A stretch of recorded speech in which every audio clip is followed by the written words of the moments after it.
everyone? Delilah here with the one, the two, the Vinny, the she. These are the men behind the project. These are the men with the vision. These are the men, the reason why this benefit concert is happening right now. The reason why the fellowship weekend is happening right now. Can we get a round of applause? Woo! Come, guys, come on. Okay, so who we gonna have talking first? Like, who started with like the vision? How did this? Yeah, it's like. So this really started on our couch in our living room. We had an idea for BMEC, and we was like, "Yo, teachers don't get celebrated. This space doesn't look like how we wanted to look, and we gonna change it." And that was really it. So we decided that day. We wrote it down. We wrote a plan out, and what you're seeing today is literally what we wrote down 3 years ago. So. It's crazy to see. It's crazy to see it all come to fruition. I mean, it's humbling. You know what I mean? It's like you really care about what's happening in our community, our society, even with our black boys and men, and really having the opportunity to uplift their voice in a positive situation and say it's okay to be a teacher, it's okay to be cool, it's okay to want to educate your community and stand up for your rights. You know what I mean? So I feel like this weekend represents that level of magnitude of people coming together who have those experiences. You know what I mean?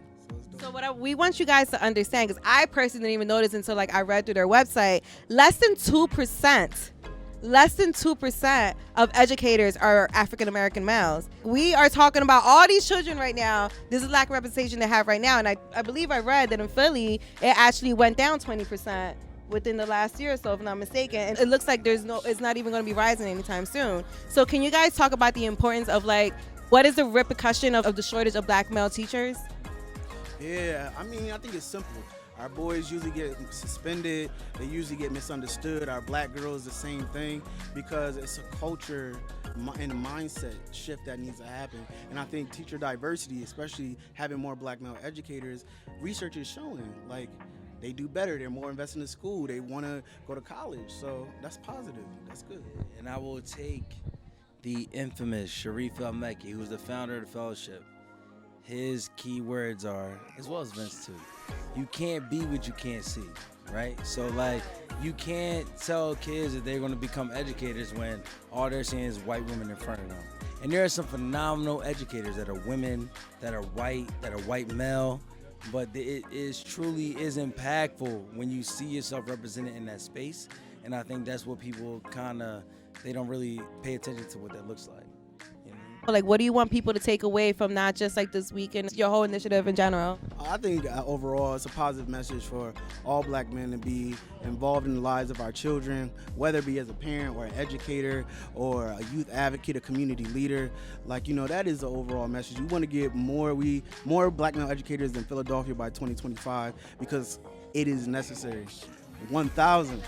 1,000. We had what? We had like 600 right now, right? So look at me. I know myself. Like around 600. Like that. Yeah. Okay, 646. Sorry. Okay. Yeah, so we well on our way. And Philadelphia is a national model that's really going to show the country how to really do this in terms of getting more diversity in our schools. This is the start of something amazing. Like, do you understand? Do you guys understand what you created here? Like, do you guys understand like what it is? Like, again, they started off in the couch 3 years ago, and look, now we're here.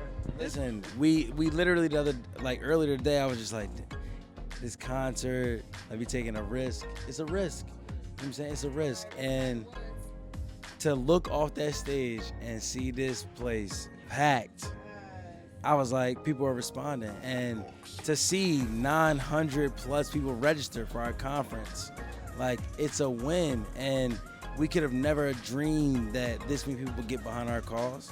But we are eternally grateful for everybody, the Delilahs, the Jordans, the Julians who performed and like are helping to spread our message, like, because that's what it's all about. It's not about us, and I think that's why we stay out of the weeds, is because we are about the work.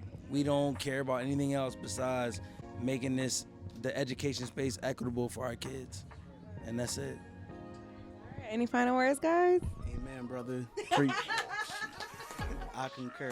Well, look, guys, again, as we spoke about earlier too, like it doesn't. If you don't want to be a teacher, that's okay. We're not telling everyone you must become a teacher. However, there's still other ways you can be involved with the education system. There's still other ways you can volunteer and just be a visual representation for these youth that are, they can have someone to look up to. So, think about like what are you doing for yourself? Thinking about this gonna be a part of your legacy too. So, how are you impacting the youth? How are you impacting, the minority youth to want to rise up and become the leaders that we know that they can become? So, yeah, I mean, thank you guys. I'm very proud of you. Bringing this dream into fruition. Yeah, we talk so much through DMs. It's not weird to talk to her. I'm here. But anyway, I'm proud of you guys. It's an amazing weekend ahead of you. Like, yeah, keep pushing forward.